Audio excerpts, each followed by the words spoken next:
ನಮಸ್ಕಾರ ಎಲ್ಲರಿಗೂ. ಗೌರಿ ಗಣೇಶ ಹಬ್ಬ ಸಮೀಪಿಸುತ್ತಿದೆ. ಗಣೇಶನ ಪೂಜೆಯಲ್ಲಿ ಎಲ್ಲ ಬಗೆಯ ಹೂಗಳನ್ನು ಬಳಸಿದರೂ ತುಳಸಿಯನ್ನು ಮಾತ್ರ ಅರ್ಪಿಸುವುದಿಲ್ಲ. ಈ ಹಿಂದಿನ ಕತೆ ನಿಮಗೆ ತಿಳಿದಿದೆಯೇ? ಗಣೇಶನಿಗೆ ಸ್ವತಃ ತುಳಸಿ ಮಾತೆ ಶಾಪ ನೀಡಿದ ಘಟನೆ ಇದು. ಹಿಂದೊಮ್ಮೆ ಗಣೇಶನು ಗಂಗಾ ನದಿಯ ತೀರದಲ್ಲಿ ತಪಸ್ಸು ಮಾಡುತ್ತಿದ್ದನು. ಅದೇ ಸಮಯದಲ್ಲಿ ಧರ್ಮಧ್ವಜ ರಾಜನ ಮಗಳಾದ ತುಳಸಿ ಅಲ್ಲಿಗೆ ಬಂದಳು.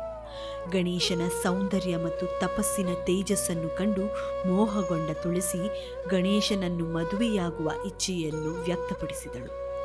ಆದರೆ ಗಣೇಶನು ತನ್ನ ಬ್ರಹ್ಮಚಾರ್ಯ ವ್ರತದ ಬಗ್ಗೆ ಹೇಳಿ ವಿವಾಹವಾಗಲು ನಿರಾಕರಿಸಿದನು.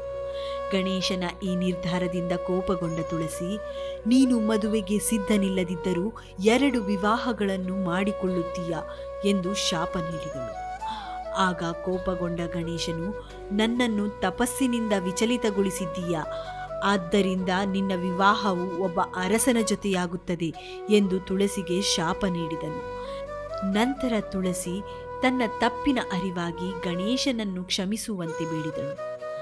ತುಳಸಿಯ ಪಶ್ಚಾತ್ತಾಪವನ್ನು ಕಂಡು ಗಣೇಶನು, ನೀನು ದೈವಿಕ ಸಸ್ಯವಾಗಿ ಇರುತ್ತೀಯ ಮತ್ತು ಎಲ್ಲ ದೇವತೆಗಳಿಗೆ ಪ್ರಿಯಳಾಗುತ್ತೀಯ, ಆದರೆ ನನ್ನ ಪೂಜೆಯಲ್ಲಿ ಮಾತ್ರ ನಿನ್ನನ್ನು ಬಳಸುವುದಿಲ್ಲ ಎಂದು ಹೇಳಿದನು.